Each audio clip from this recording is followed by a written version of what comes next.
Guys, marami po kasing nagsasabi na ang mga Chinese daw ay masasama ang ugali. Ang mga Chinese daw ay mga makasarili. At sinasabi pa ng iba na ang China daw ay mga mang-aagaw ng teritoryo. So ngayon guys, lilinawin ko lang.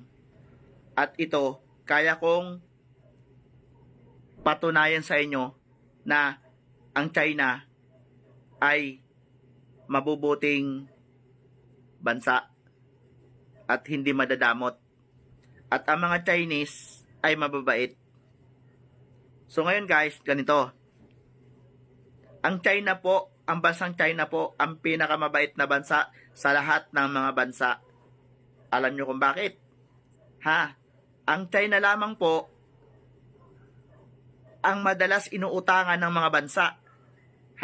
Sino bang bansa ang walang utang sa China?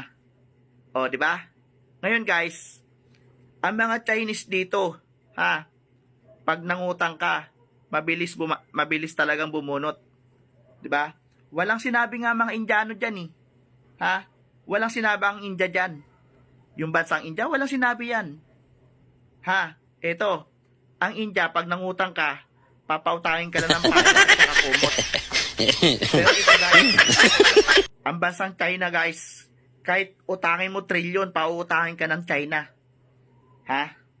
Ito, papatunayan ko sa inyo. Aling bansa ba ang walang utang sa China?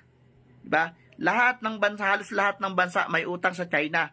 Naniningil ba ang China? Hindi. Ganun kabait ang China.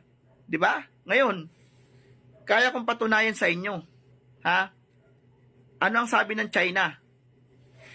Ano ang sabi ng China?